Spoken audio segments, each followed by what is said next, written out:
Alô, alô, boa tarde, bem-vindos à nossa hoje, quinta-feira. Hoje é um dia especial por vários motivos.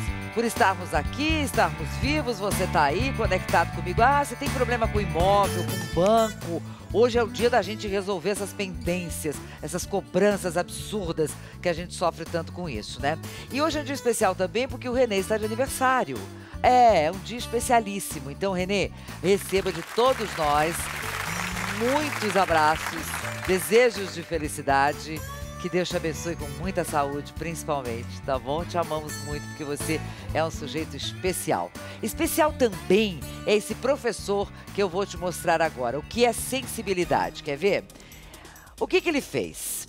Esse vídeo, gente, viralizou porque o professor de educação física aparece pulando corda com um aluno cadeirante. O registro foi feito na escola da Rede Pública de Taubaté, durante uma aula de educação física. O nome do professor é João Hoffman. Ele é professor de educação física na escola, onde o Heitor, de 7 anos, estuda.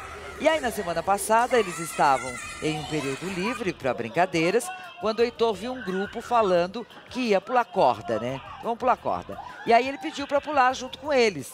Em resposta ao pedido, o professor, sensibilizado, maravilhoso, pegou o aluno no colo e começou a pular. Bom, vejam vocês o que uma atitude dessa causa. A mãe do Heitor explicou que o comportamento do filho mudou com a iniciativa do professor.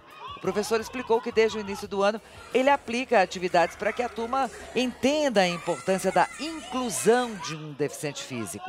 Em outro registro, o professor também aparece brincando de pega-pega com um aluno com o Heitor nas costas. Ele é formado em educação física, João trabalhava como personal, preparador físico, mas há 2 anos decidiu então entrar para a sala de aula e logo, desde o início, passou a trabalhar com inclusão e quer continuar atuando. E você vai continuar, porque você é uma pessoa especial, viu, João? Parabéns, professor, que atitude linda. E o Heitor, hein? O Heitor tá feliz. Vou mostrar para vocês agora o que as câmeras de segurança flagraram no momento em que um gari espalhou lixo. Na verdade, ele pegou e colocou a sacolinha de lixo no retrovisor do carro, né? Isso mesmo. A empresa responsável diz que vai agora, é lá em Contagem. Olha isso, jogou em cima do carro e também pendurou no retrovisor. Então a pergunta que a gente faz é o seguinte: tava com raiva do quê, meu amor? Tava pé da vida com o quê? Não faz isso. Você já foi identificado. O prejuízo é seu. A empresa vai apurar o caso, tomar as medidas cabíveis e tal, mas com certeza esse menino vai ser punido, não é mesmo? A gente não entende a atitude do ser humano, né? Tava bravo com alguma coisa? Tava. Resolveu alguma coisa, meu querido? Não resolveu nada. Nada. Só ficou pior pra você, né? Deixa eu mostrar para vocês agora uma outra história de uma cuidadora que mora em Cariacica, na Grande Vitória. Ela descobriu aos 46 anos de idade que o homem que acreditava ser o pai dela, na verdade, era a pessoa que a sequestrou quando ela tinha apenas 2 anos de idade, gente. Olha que história maluca. A descoberta veio só depois da morte desse homem, quando Simone Lopes, então, resolveu investigar a própria história. Simone, essa moça, agora ela está procurando pela mãe biológica, que se chama Neide Aparecida Pereira, que ela sabe que hoje tem 66 anos, caso esteja viva. Durante toda a vida, ela ouviu dizer que do pai, né, que a mãe havia morrido, mas nunca acreditou totalmente nisso. Também ela tinha dúvidas sobre os antecedentes criminais dele, porque ele era um homem sempre muito violento e que a agredia. Ela resolveu então procurar pela ficha criminal de Pedro e foi aí, né, a madrasta também contou que ela já havia morado no município de Tanapi, no interior de São Paulo, e ela foi ligando os pontos. Na ação, ela encontrou um boletim de ocorrência registrado pela mãe biológica, informando que na época havia saído de casa e quando retornou, notou a ausência da filha e nunca mais a encontrou. Olha que coisa maluca. Sequestrador, o homem que ela achava que era o seu pai, Que bom que ela conseguiu desvendar essa parte da sua história. Quero falar agora de uma neozelandesa que sobreviveu. Gente maluca tem em tudo que é lugar, né? Tem. Ela sobreviveu cerca de 37 horas perdidas no mar, se alimentando apenas de pirulitos e utilizando sacolas plásticas para se aquecer. Viu? Pirulito pode salvar, hein? Tem açúcar, né? Mata a fome. Foram horas e horas. Ela foi encontrada no último domingo perto da ilha grega de Creta. 47 anos ela tem. Ela estava viajando, tinha 3 semanas, ajudando um britânico a transportar um iate da Turquia para Atenas, na Grécia. Na sexta-feira, quando eles estavam ancorados na ilha, ele decidiu dar um tempo, ela decidiu, e remar alguns quilômetros para escalar uma montanha. Mais tarde, ela mandou uma mensagem para o homem avisando que ficaria sem bateria e que estava voltando. Porém, quando ela não chegou no sábado, ele acionou as autoridades. Que doida, gente. Olha isso. Você faria isso, René? Não, não tem coragem, né? Bom, aí foi criada toda uma operação de busca, de resgate, com 6 navios da Guarda Costeira grega, helicóptero, drones. E no domingo de manhã, a Guarda Costeira encontrou a criatura. Então, tá viva, tá bem. Ela havia perdido um dos remos no caminho de volta e os ventos fortes levaram-na a mar adentro. E aí, faz o quê? No marzão de meu Deus, vento que te leva para o lado que ele quiser, sem remo, aconteceu. Gente sem juízo e que dá um trabalhão danado para as autoridades, não é mesmo? Eita criatura! Deixa eu mostrar esse vídeo que é muito triste. Muito triste. A gente não sabe se é fatalidade. Olha isso, olha o atropelamento, gente. Olha isso. Olha isso. Prestou atenção? Isso foi em frente ao corpo de combustível, posto de combustíveis que você viu. Foi madrugada de domingo em Santana, aqui no norte, na zona norte. O motorista atropelou as vítimas, é um advogado de 34 anos, se negou a fazer teste do bafômetro. O rapaz ficou... caiu na calçada, né? E ele passou por cima da mulher. O casal foi socorrido, encaminhado, consciente ao hospital.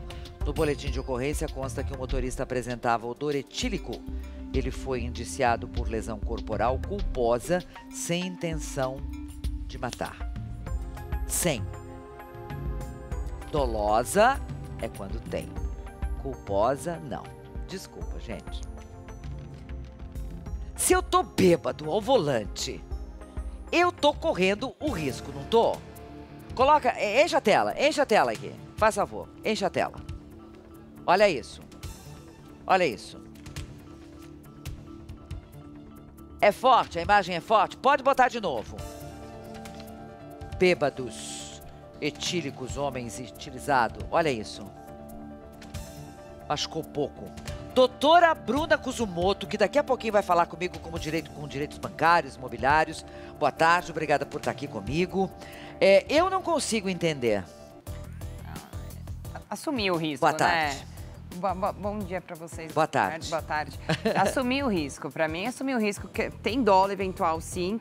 Para mim, tem que assumir por homicídio. Aliás, tentativa de homicídio para mim aí. Não é nem... Porque é surreal. Ele utiliza um mecanismo, uma arma, que é o carro. Pra mim, é um mecanismo de matar alguém. Será que ele não viu o casal ali, criatura? Olha, eu não sei. Bom, se ele bebeu, os reflexos são outros. É óbvio, não é mesmo? Não, mas ele foi em câmera lenta, né, parece. Agora, você sabe, Bruna, uma coisa que eu me pego é quando a lei permite, lógico, a pessoa não deveria ser obrigada a fazer o teste bafômetro? Infelizmente. Por que não obrigada, doutora Bruna? Porque ninguém pode fazer prova contra si mesmo. Eu sei. Essa é a grande lacuna na nossa lei. Tem umas coisas tão erradas, né? Porque se ele não estivesse... Bom, os exames não fez bafômetro, enfim, a polícia agora vai investigar e tal, né? As câmeras, a câmera de segurança é muito clara, olha, ele tá vindo lá. Se ele estivesse atento, ele não teria atropelado como atropelou. Que coisa mais triste da gente ver isso. E você sabe, uma época, a gente dizia, tá chegando sexta-feira, de sexta para sábado, sábado para domingo, dá muito acidente e tal. Não tem mais isso, né? Os acidentes estão acontecendo direto.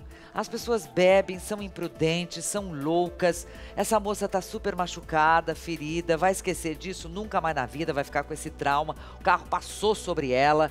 É uma coisa medonha. Eu vou falar de cachorro, porque cachorro, pelo menos, a gente consegue aliviar um pouquinho, né? Cachorro ladrão? É cachorro ladrão, quer ver? Mostra aí. Esse vídeo, gente, furtando, do cachorro furtando um brinquedo, viralizou. O que aconteceu? Foi em Votuporanga, aqui em São Paulo. Ele vai para a loja, pega o que é aquilo ali? É um ursinho? É um bichinho de pelúcia, né? Ele pega o bichinho de pelúcia, vai para a rua, atravessa. Aí, certo, ele pensou assim, bom, eu não fiz a coisa certa, eu roubei, eu furtei, eu vou devolver. Aí ele volta para a loja e devolve. Se arrependeu e devolveu o brinquedo. Mas é bonitinho, né? Olha lá, olha para todo lado, tem câmera te filmando, bonitão, tem câmera. Ai, os animais, sempre os animais. Doutora Bruna, querida, agora boa tarde de mão. Obrigada por você ter voltado ao nosso programa. Aproveitando, qual é a diferença de furto e roubo? O furto você não tem a violência, o roubo você tem a violência. Pronto. Viu? Você estava com dúvida, Marco. Está esclarecido. Então, ele furtou. Ele furtou. Ele não mordeu ninguém. Ele não... E se eu falar roubou, tá errado? Porque o roubo tem característica, tem que ter a violência, né? Tem que ter a característica.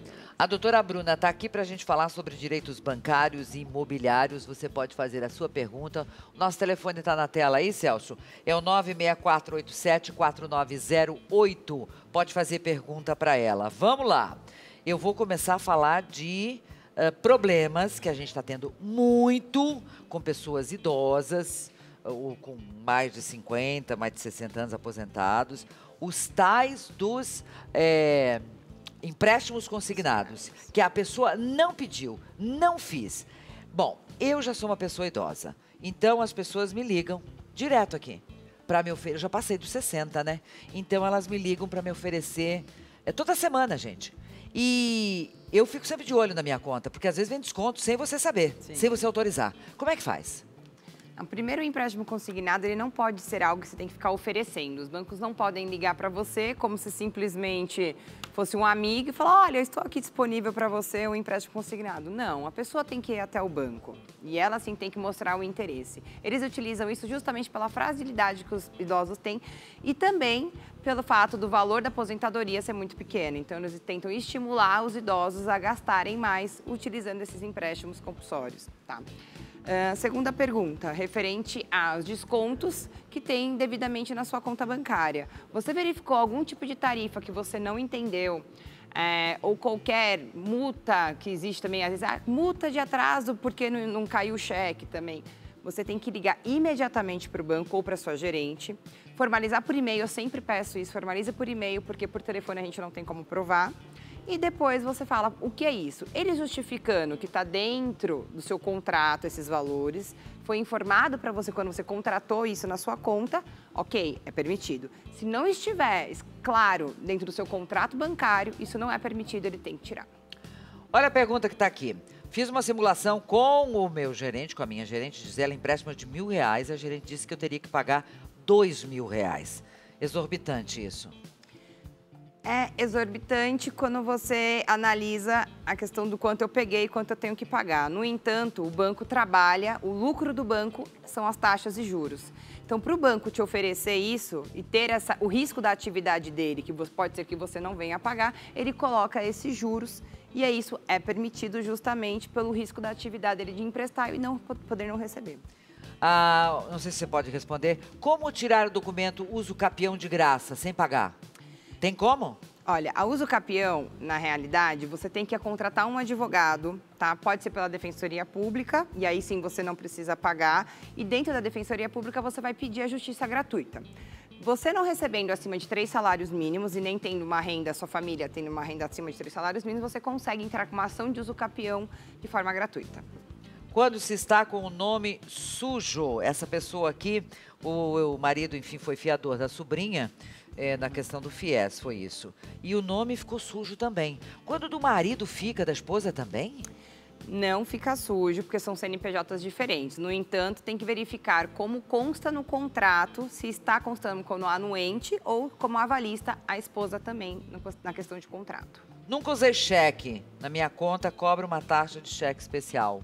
Uau! Então, o cheque especial é diferente de cheque, tá? O cheque especial é um crédito que o banco deixa disponível para você utilizar. E você, quando você realiza o contrato da sua conta bancária, isso está constando lá, essa taxa. Então, tem que verificar novamente se há previsão no seu contrato ou não dessa cobrança. Bruna, uma boa pergunta aqui.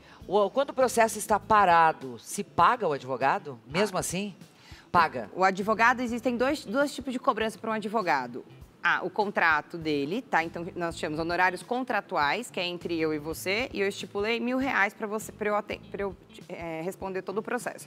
E existe o contrato, os honorários sucumbenciais. Isso é referente ao processo. Quem vai estipular é o juiz. Referente as partes, advogado e cliente, vai ser pago independente do contrato estar parado ou não, porque o processo não fica parado. O processo anda conforme a movimentação e o fluxo do juiz. Muito bem. Como lidar com cobrança, problemas de cobrança em contrato de aluguel? Bom, gente, se você está devendo o aluguel, né, a partir do momento que você vai ter essa cobrança. O seu contrato é realizado entre pessoas físicas, então essa cobrança também é feita de uma forma ao qual não existe uma vantagem de uma empresa, que não existe um vulnerável ou hipossuficiente. São duas pessoas iguais, equilibradas, partes iguais, tá? Então, a gente está no primeiro momento. A cobrança é realizada primeiro por notificação. A administradora manda para você, olha, você tem que pagar, senão despejo. Se você não realizar o pagamento e passar, em regra, 3 cotas de aluguéis, simplesmente você vai, sim, receber uma ação judicial de despejo e, infelizmente, terá que ser retirado e pagar os aluguéis atrasados. Olha, problema bancário é o que não falta, gente. E a Bruna está aqui para responder isso. Bruna, essa pessoa fez um empréstimo de R$3.000 na sua conta, caiu na conta bancária, 7 dias depois o dinheiro não estava mais lá. Como assim? Como que some dinheiro do banco? Você tem que verificar uma coisa também. Muitas vezes a gente pega empréstimo e deposita automaticamente na nossa conta. No entanto, a nossa conta está negativa. Se a sua conta estiver negativa, automaticamente esse dinheiro vai ser comido pelo banco. E aí, seu empréstimo simplesmente foi para pagar esse valor em aberto na sua conta e você não sabia disso. Bom, então se você tem dívidas, o seu dinheiro vai sumir, sim. Se você depositar na sua conta, se a conta estiver negativa, o dinheiro é automático. No sistema do banco é automático. Como que a gente faz para saber as cobranças das taxas que os bancos cobram? Que não são poucas, são várias, aliás, né? Como é que eu posso mudar isso? Porque tem coisa assim que chega a R$100 de taxa. Então, quando você realiza o contrato bancário, você fala, eu quero abrir uma conta, ele vai te dar um contrato e vai lá, tá tudo especificado. Olha, você tem direito a tantas transferências, a tantos boletos, por exemplo, se for PJ. Você tem... Tudo está especificado e deve ser claro, tá? Tem que ter tudo informado. Passou disso, o banco vai cobrar as tarifas. Então, assim, você tem direito a 3 cheques, você tem direito a 3 transferências sem custo, por exemplo. Ok, passou disso, vai ser cobrado. Aí a pergunta que se faz, seu gerente te explicou quais são as taxas se você fizer acima de 3 transferências, por exemplo? Não, não me explicou. Então, você tem que pedir essa explicação. E o que o gerente vai falar para você? Está no site do banco o valor e no Banco Central estipulado. Então, sempre que você for fazer qualquer contrato, abertura de conta, não importa que você não vai pegar dinheiro com o banco, peça todas as informações que você precisa, porque você nunca sabe o dia de amanhã. Então, eu quero saber o valor do cheque extra, eu quero saber o valor de uma transferência extra, o valores extra, eu quero saber exatamente todas as tarifas. Isso você pode pedir, é um dever do banco informar. Ok. Aqui nós estamos juntando os dois assuntos, direitos bancários e imobiliários, tá? Você pode perguntar. Vamos lá, em que situação acontece um despejo? O despejo ele acontece, primeiro, que é o mais comum, por falta de pagamento, tá? Esse é o mais comum. Quanto tempo depois que eu parei de pagar? Em regra, se você não, se o seu calção, né, geralmente são 3 aluguéis que as pessoas deixam como calção, se passou disso, você já pode entrar com despejo, tá? No entanto, você pode pedir a rescisão contratual por não estar ocorrendo o cumprimento, que é o pagamento do aluguel, independente de você entrar com uma liminar de despejo ou não, tá? Mas existem outras formas de você requerer o despejo. Então, por exemplo, às vezes eu preciso fazer... eu verifico que o inquilino está destruindo o imóvel. Destruiu totalmente, acabou, tá virando um lixeiro. Eu tive um caso que a mulher, ela acumuladora, gente, tinha rato na casa, foi um horror. Imagina. Um horror, um horror, um horror. E ela não sabia, era uma senhorinha, coitada. O locador simplesmente pediu para realizar o despejo, rescisão contratual, tudo mais. Além disso, ela também não estava pagando o aluguel, mas o principal motivo não era nem a questão do aluguel, era a questão que a casa estava destruída. Então, existem alguns requisitos que você não cumpre, está no contrato, como manter o imóvel de forma adequada, né? E não preservá-lo. Pode ser rompido. Pode ser Mas no rompido. caso a pessoa está morando lá 1, 2, 3 anos e aí começou a não ter mais grana para pagar. Vai ser Qual é o prazo? despejado. 3 meses também? Vai ser despejado. Vai ser despejado. E as custas de tudo isso, É quem paga? tudo do locatário. Não pagou até custas judiciais, no final do processo, quem paga é o locatário, o advogado, tudo é o locatário, o devedor. Tá, travou aqui, eu não estou conseguindo, deixa eu ver se eu posso. Não sei se tu consegue responder, se é da tua área, mas se eu tenho interesse em um imóvel, um terreno que está em inventário, se eu posso comprar. Você só pode comprar esse imóvel se todos os herdeiros concordarem com a venda, tá? Então, você precisa ter, sim, a autorização de todos os herdeiros para que eles coloquem esse pedido de autorização no inventário e o juiz libere junto com a autorização de todos os herdeiros. Se um herdeiro falar, não vou aceitar, acho que vai ser algo muito mais difícil e prejudicial para você. As pessoas querem um conselho teu agora. É melhor financiar um imóvel ou alugar um imóvel? Olha, hoje em dia é melhor você alugar. Por quê? O financiamento, os juros é muito alto, certo? O imóvel é algo que você vai perdendo muito dinheiro também, porque você tem que manter, você tem que pagar IPTU, você tem que imobiliar, você tem um monte de coisa para fazer nesse imóvel. E pode ser que a sua mude do nada. Você está trabalhando na Zona Leste, vai para a Zona Sul e aí você tem gasto, transporte. Quando você compra um imóvel e você fica fixo a isso, você vai ter mais gasto com transporte e tudo mais. Quando você aluga, você tem essa facilidade de você mudar e se adequar à sua vida e à sua condição econômica. Mas eu não entendo como investimento hoje, né, Bruna, não entendo como investimento você comprar financiado. Se você tiver esse dinheiro à vista... Mas as taxas não estão boas para comprar? Então, a gente tem uma questão assim, a taxa está boa, diminuiu os juros, né? No entanto, existem várias outras circunstâncias além dos juros. A gente só olha para o que ali não presta atenção. Porque Exato. eu tenho lido matérias de que os juros estão ótimos, que para se fazer a taxa Selic diminuiu para 5. A taxa Selic diminuiu para 5 dá. E aí é bem mais interessante você comprar do que alugar. Que você não... Porque aquela história, você está pagando aluguel, parece que você está jogando dinheiro fora, né? Então não é bem assim, porque nós não prestamos atenção nos detalhes daquele contrato, medonho de grande. Tem um monte de taxa embutida nisso, que vai somado com juros, tem um monte de taxa. Então você tem que olhar o custo efetivo do contrato. Não é só os juros que você tem que observar. Além disso, tem várias tarifas que é aplicado. Então, o que eu, Bruna, faria? Eu não compraria. Eu alugaria, depositaria esse dinheiro extra em aplicações e depois disso, quando eu tivesse um dinheiro bastante razoável para dar uma boa entrada ou comprar à vista, é o que eu faria. Sinceramente, eu acho que rende muito mais o seu dinheiro aplicando do que comprando e se metendo em financiamento. Para a gente não ter susto, né?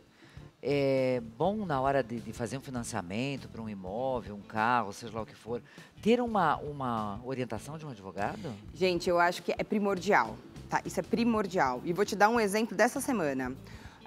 Um cliente meu vendeu um imóvel e simplesmente a pessoa que comprou depois de 2 meses desistiu de comprar. Só que ele já tinha saído desse imóvel dele, alugado o outro. E aí, o que acontece? Ele fica com 2 prejuízos. Ele tem que pagar o imóvel que era dele e estava com a venda perfeita e vai ter que pagar o aluguel. Aí eu te pergunto, como você faz isso? Simplesmente, gente, se você não tem um advogado para orientar, colocando qual é a porcentagem de retenção, se houver a desistência da aquisição do do imóvel, você fica no prejuízo. Então, é necessário um advogado. Muita pergunta desse tipo que eu vou fazer agora, que a Thaís está perguntando. Ela abriu uma empresa em 2013, mal utilizou, agora o contador desapareceu com tudo. Ela não sabe o que fazer. Ela precisa urgente procurar outro contador, mas urgente mesmo, tá? Além disso, ir na Receita Federal, verificar quais são os débitos existentes referente à sua empresa para que não haja maiores prejuízos.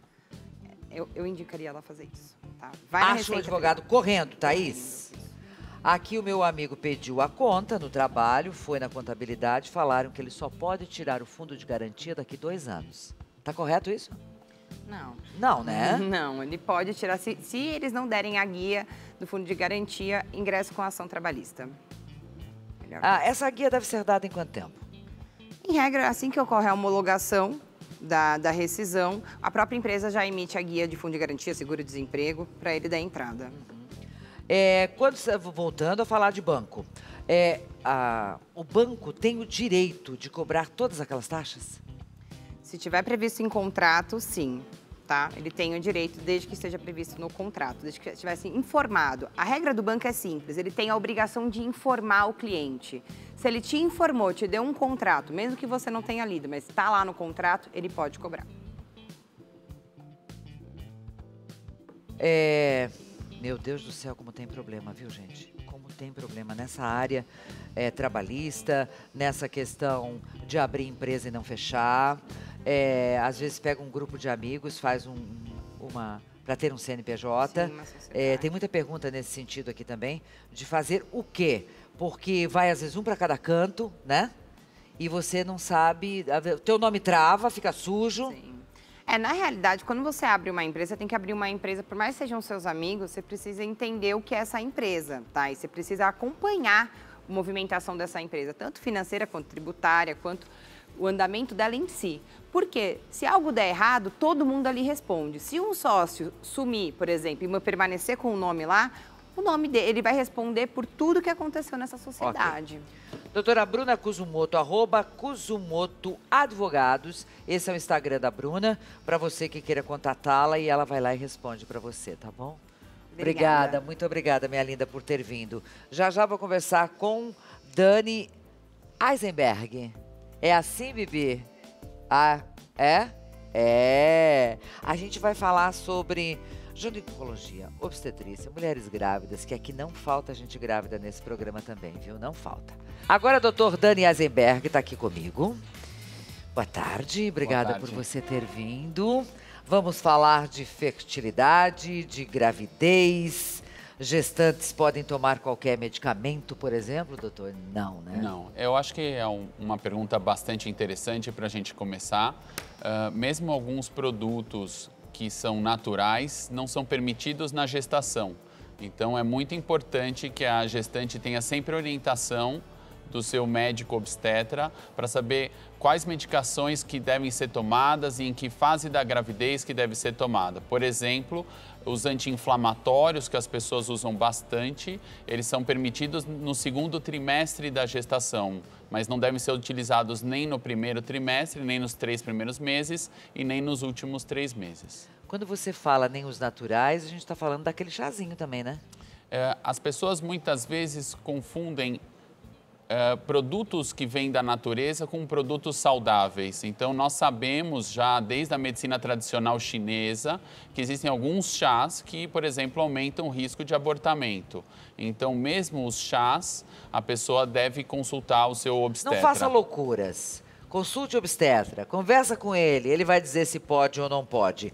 Mas aí tem um monte de coisa que a gente fica se perguntando, né? Eu posso fazer luzes no meu cabelo, tingir o cabelo normal como antes de estar grávida? Veja que interessante, a base da tintura que nós utilizamos hoje, que as mulheres usam para pintar o cabelo, é a mesma base da tintura desde o Egito Antigo. E já tem relatos desde a época do Egito que as cabeleireiras tinham mais filhos com malformação. Então, a tintura não é permitida durante a gestação e após a fase de formação do embrião, nós autorizamos a utilização de tonalizantes, mas nós não recomendamos o uso de tinturas durante a gestação. Não sabia desse dado. Interessante isso. Porque não existe um limite de segurança entre o que a gente poderia utilizar ou não. Cai na mesma categoria da bebida alcoólica. Cigarro. A gente tem, por exemplo, na bebida alcoólica, também não tem um limite de segurança na gravidez. Então, já existe um posicionamento do Colégio Americano de Ginecologia e Obstetrícia dizendo que a gestante não deve consumir álcool em nenhuma quantidade durante toda a gestação. Mesmo o álcool, às vezes, disfarçado num bombom de licor. Então, a pessoa realmente deve ter bastante cuidado, porque a gente sabe que o álcool passa a placenta e ele pode acabar se concentrando dentro do saco gestacional e poder gerar o que a gente chama da síndrome fetal alcoólica, que pode trazer diversos prejuízos para o bebê. Doutor Dani, a questão de exercício físico, ginástica, yoga, essas coisas todas que as mulheres fazem e devem parar com tudo na gestação? É muito importante a atividade física durante a gravidez. Nós recomendamos muitas vezes a caminhada, a yoga e o pilates também são permitidos durante a gestação e a hidroginástica, que permite que a gestante muitas vezes faça atividade física até o final da gravidez, sem que o peso da barriga se torne um empecilho, um impedimento. Então, nós recomendamos bastante atividade física, tanto para melhorar o bem-estar da gestante, como ajudar no controle do ganho de peso, que é algo muito importante a gravidez inteira. Então, só atenção, porque a gestação já é uma carga para o coração da gestante. Ela começa a gestação com 4 litros de sangue e termina com 7 litros de sangue. Por isso, nós não devemos fazer atividades físicas que aumentem muito a carga do coração. Então, nós não recomendamos corrida ou atividade de alto impacto. Deve ser uma atividade de impacto um pouco menor e que ela faz por um período maior, que não sobrecarrega o coração e que auxilia aí na perda de peso ou não ganhar tanto peso. Como lidar com a questão sexual na hora que você está grávida, nos meses de gravidez? Porque tem muitas mulheres que dizem que até o 3º mês tudo bem, depois cessa, não há como. Um aconselhamento médico, isso é de cada casal e mais a recomendação médica? Então, a manutenção da atividade sexual durante a gestação é bastante importante, né? Cada casal, óbvio que cada caso deve ser avaliado desde que não haja um risco de parto prematuro ou sangramento, principalmente no 1º trimestre, ou parto prematuro no final da gravidez. A atividade sexual é recomendada. É óbvio que com o aumento do volume do abdômen, muitas vezes os casais têm que ver qual seria a melhor forma de manter essa prática sem causar nenhum tipo de desconforto, nem para a mãe, nem para o bebê. Mas isso é não só permitido, como é recomendado quando não há uma contraindicação médica. Não há se tiver contraindicação, sim. Caso contrário... É algo que deve ser mantido durante toda a gravidez. Viajar de avião? Isso é uma outra pergunta interessante, porque é uma pergunta frequente que a gente recebe no consultório. Então, viajar de avião. Não existe um aumento do risco de você viajar de avião durante toda a gravidez. Então, o que existe muitas vezes no aeroporto, se for uma gestação principalmente inicial, evitar passar pelo raio-x. A carga do raio-x é uma carga baixa, porém nós não devemos expor aí, se for possível, uma gestação inicial a nenhum tipo de exposição ao raio-x. Durante o voo, principalmente se for um voo longo, é importante a gestante caminhar pelo corredor a cada 2, 3 horas para melhorar a circulação nos membros inferiores. Okay. Mas não existiria nenhum tipo de problema em voar de avião. Não é recomendado viagens internacionais a partir de 7 meses de gravidez, a partir de 28 semanas, e voos nacionais a partir de 32 semanas por causa do risco aí de um parto prematuro, não pelo avião, mas pela época da gestação. Ok. Essa nossa amiga aqui, eu creio que deve ter tomado pantoprazol, é isso? E não sabia que estava grávida. Isso foi bem no início. Pode ter problemas? Em geral, a paciente toma por uma dose curta, é mais difícil que ela tenha problema. O pantoprazol, a família do omeprazol, é um protetor gástrico. Família do omeprazol. Isso. Então, muitas vezes, o pantoprazol aparentemente não teria problema na gestação, é uma droga mais nova. O que nós utilizamos há muito tempo sem problema são protetores gástricos à base de hidróxido de alumínio, ou se não a ranitidina, que são aí bastante estudados e considerados bastante seguros durante toda a gestação. Uma amiga aqui está dizendo que teve 3 abortos em 1 ano. E o que pode ter causado esses abortos, diz ela? Pois tenho 2 filhos. A minha gravidez foi embrionária, mas sem embrião. Ela diz que não sabe. Nesse caso, foi feita corretagem e tudo mais.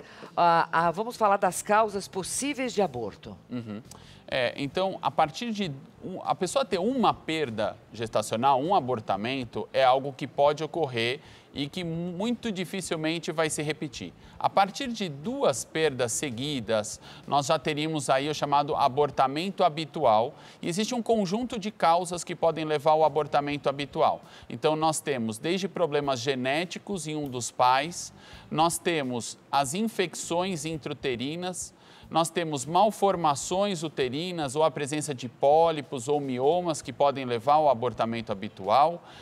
As trombofilias, então seria uma tendência à coagulação que pode ser herdada da família ou adquirida. E problemas imunológicos. Existem algumas mulheres que podem rejeitar repetidamente a gestação e muitas vezes precisam passar por um tratamento imunológico para que consiga gerar até o final. Doutor, pessoa ansiosa, grávida e que tomava remédio para ansiedade, como é que faz para superar tudo isso? Porque fica muito ansiosa, né? A gestação por si só é um período de muitas descobertas, muitas coisas novas e por isso é um período em que nós podemos ter aí um aumento da ansiedade natural. Principalmente no início da gestação, até o casal se habituar àquela nova condição, e principalmente a mulher, e no final, próximo do parto, quando com o nascimento da criança, muito daquela dinâmica da rotina familiar vai mudar. Então, é bastante importante a gestante saber trabalhar essa ansiedade, muitas vezes com a ajuda de algum profissional e, se necessário, com medicação. Ok. Vamos falar do procedimento estético agora, que tem muita gente perguntando. Doutor, tem alguma coisa para resolver o problema das estrias? Então, as estrias, elas têm aí um componente familiar. Existem algumas mulheres que, infelizmente, têm uma tendência para terem estrias. É muito importante manter uma pele bem hidratada e não ganhar muito peso. As estrias são compostas por um estiramento da pele, em geral rápido, pelo aumento do ganho de peso, às vezes numa pele tão bem hidratada. Então, principalmente se você tem uma tendência familiar, para a gente evitar as estrias, é interessante manter a pele hidratada, usar um produto específico para prevenção de estrias e principalmente não ganhar peso em grande quantidade de uma forma muito rápida. Existe algum risco para as mulheres que têm problema de asma, né, bronquite asmática e que usam aquelas bombinhas? Existem, as pessoas falam das bombinhas, mas a gente tem diferentes medicamentos que podem ser utilizados nas bombinhas. Então, existem os chamados beta-2 adrenérgicos, que são broncodilatadores e que se a pessoa utiliza numa grande quantidade, porque às vezes a pessoa asmática fica muito ansiosa em voltar a respirar melhor. Então, se a pessoa utiliza muita bombinha com beta-2, ela poderia ter aí uma arritmia e um quadro mais sério. E existem também os corticoides, que são remédios que diminuem a inflamação local e que a gestante pode utilizar também com orientação do seu obstetra. E quem tem hipotireoidismo, que cuidado tem que ter? É muito importante, mesmo para aquela pessoa que não tem sintomas de alteração da função da tireoide, que no início do pré-natal seja verificado os seus níveis, porque muitas vezes a pessoa pode ter o que nós chamamos de hipotireoidismo subclínico. A tireoide não funciona corretamente, mas a pessoa não tem praticamente sintomas. Então, é muito importante esse diagnóstico no início do pré-natal, a correção da quantidade de hormônio tiroidiano, caso ela seja necessária, e deve ser um acompanhamento ao longo de toda a gravidez, porque ao longo da gravidez, muitas vezes, essa paciente com hipotireoidismo deve precisar de doses cada vez crescentes de hormônio tiroidiano e, caso você corrija isso, vai ser uma gestação que vai transcorrer de forma bastante tranquila. Grávida pode dançar, doutor? A grávida pode dançar com moderação, né? Ela deve evitar pulo, deve evitar alta intensidade, justamente para a gente não forçar aí o coração a uma sobrecarga, como a gente vinha conversando antes. É verdade que grávida não deve comer peixe cru?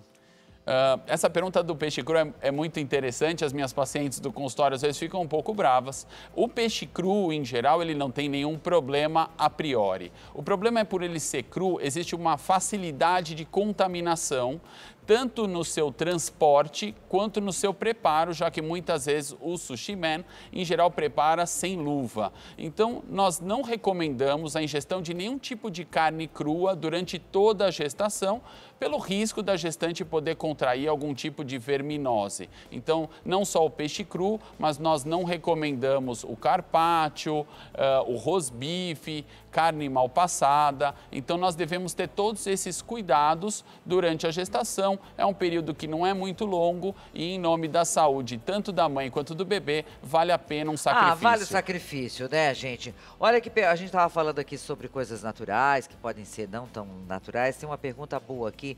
Se vale banho de assento com violeta genciana? É isso assim que fala? Se é bom realmente para candidíase e se não vai ter nenhum problema com o bebê? A violeta de genciana é um agente potencialmente cáustico, então ela pode ser utilizada no tratamento da candidíase fora da gestação, mas nós não recomendamos usualmente para que as gestantes utilizem a violeta de genciana como candidíase. As candidíases na gestação são bastante comuns. A cândida é um fungo. Na gestação nós temos na vagina um aumento do calor e da umidade, o que favorece as infecções fúngicas. O tratamento ideal seria tratar por boca, mais por via vaginal, mas na gestação, como não é permitido o tratamento por boca, nós utilizamos cremes específicos para fungos. Agora vamos falar para aquela mãe que é vegana, que é bem natureba, que não come nada do reino animal. Que cuidados ela precisa ter durante a gravidez? Então, cada vez mais nós temos aí pacientes com restrições alimentares. É muito importante para essa mãe vegetariana, vegana, ovo-lacto,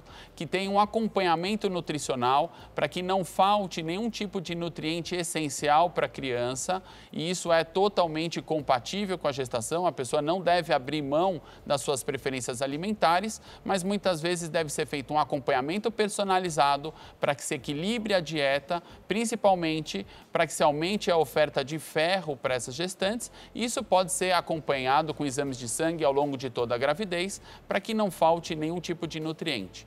Um segundo ponto que é importante é no preparo e na limpeza dos vegetais crus, para que não tenha nenhum tipo de contaminação, por exemplo, com toxoplasmose. É verdade, doutor, que quando a mulher está tomando o anticoncepcional, ela precisa parar com ele, esperar 3 meses para engravidar? Não é verdade, a pessoa não precisa dar um tempo entre parar o anticoncepcional para poder engravidar. O que é recomendado é a suplementação com ácido fólico entre 400 a 800 microgramas por dia, de 1 a 3 meses antes da pessoa engravidar. Então, por isso, caso ela deseje engravidar em seguida, é interessante antes de parar o anticoncepcional, que ela já comece a suplementar com ácido fólico. Estou grávida de 20 semanas, tenho muita crise de choro, diz ela. O que a gente faz? O lado emocional pega mesmo na gravidez, né?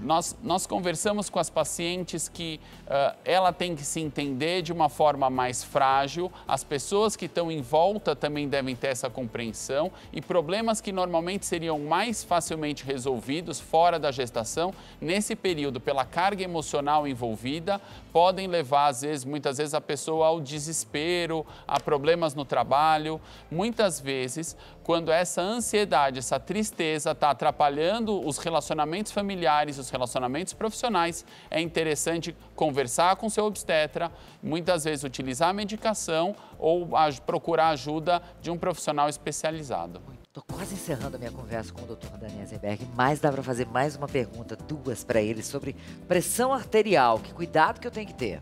Então, a hipertensão na gestação é uma complicação bastante frequente e que pode ser perigosa se não for adequadamente tratada.